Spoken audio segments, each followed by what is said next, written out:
Guys, what's going on? Zach Evnesh here from UndergroundStrength.tv, coming to you from the Underground Strength Gym.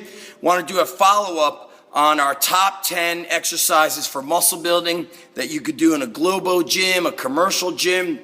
Now, a lot of people were asking me about the movements. I tried to keep the movements focused on what could be done in a typical gym or inside somebody's home gym. A lot of people started saying, oh, I want to see sled drags and things of that nature. Well, I know a lot of people that are hitting me up for advice that are training at typical, workout worlds, retro fitness. You're not going to find a dragging sled at those places. So the movements are basic. Let's recap them.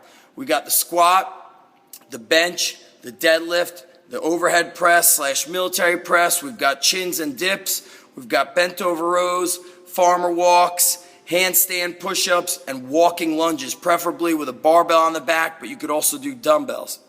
Once you've got those movements dialed in, those movements are definitely going to be the keys for the beginners, the intermediate, even the advanced. Don't think that you can't do those exercises because you're advanced.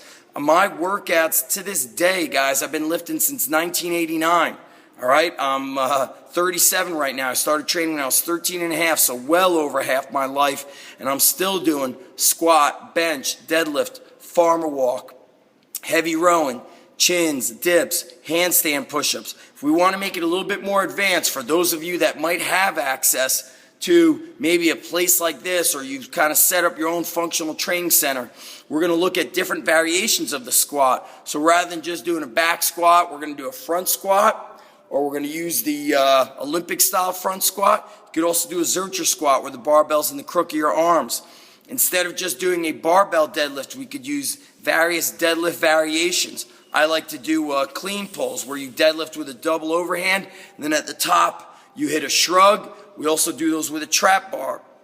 Instead of just doing pull-ups, now we're going to intensify the pull-ups. We could do rope climbing. We could also do weighted pull-ups of various types. You could add weight via chain, a weight vest, a weighted backpack. I've even rigged up times where I put a band, strapped it around the power rack, and then put a weight belt on and attach that band to my weight belt. So I had band-resisted pull-ups.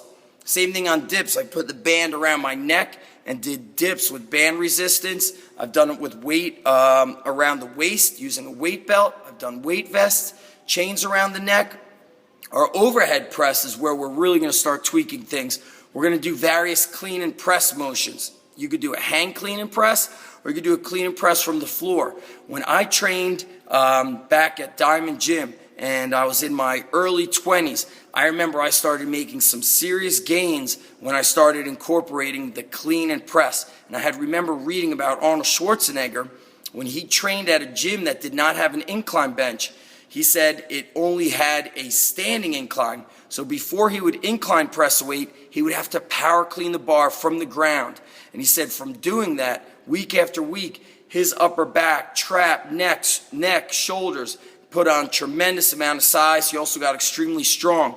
So I started doing a lot more ground-based training, ground-based lifting, and that was my beginning of moving into what I would say power bodybuilding, that hybrid of doing some powerlifting along with bodybuilding.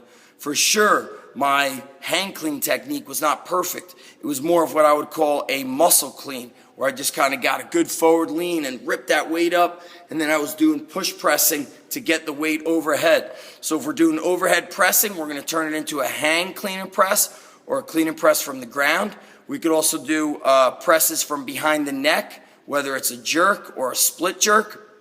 And if you've got enough technical know-how, we could start doing snatches. A hang snatch is actually not as hard as one would assume.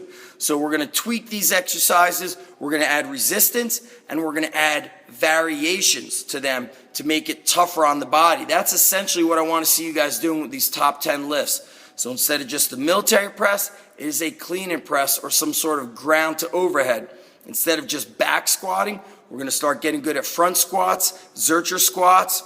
You could also throw in box squats, although I've found for size, box squats don't pack on as much muscle onto the quads. You look at Olympic lifters, Olympic lifters versus power lifters. I found that the Olympic lifters have bigger, their quads are much bigger, kind of more of a sweep, and the Olympic style squats, front, back, they're going to hit that full leg big time, and they're also good for the ankle mobility and just overall athleticism. And let's make everything tougher. Dips get weight, pull-ups get weight. If you're strong enough, dips, pull-ups get combined into one, and you could do bar or ring muscle-ups. So that top 10 list, I'm putting it here on the blog, undergroundstrength.tv. I'll make that list. If you're here on YouTube, click the links below.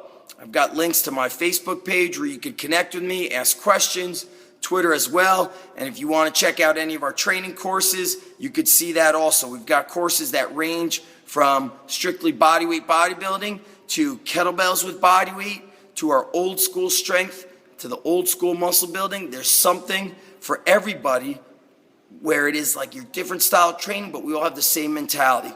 We all want to be hard chargers, train aggressive and just getting after it, kicking ass, taking names. So there you have it, guys. This was the breakdown of the advanced movements for the top 10 muscle building exercises. These can definitely be done if you've got your own setup, whether it be in a garage gym or a basement, and if you're lucky enough to be training at somewhat of a gym that's moving forward in this world and starting to utilize climbing ropes, getting maybe some areas for people to do some Olympic lifting, some ground-based lifts, you could get it done. But at the end of the day, guys, there's not really going to be any excuses. There's not going to be any excuses. If you want results, you're going to find a way to get it done, and you're going to get after it. You're going to kick ass and take names. That's what it's about at Underground Strength Nation. Peace out, guys. Click the links below. And once again, if you're new here, make sure you sign up for the Underground Strength Insider. Got some amazing gifts for you. They're free. And it's my way of proving to you, you follow what we do, you will get some massive results. So check it out. We'll see you on the flip side, brothers. Peace.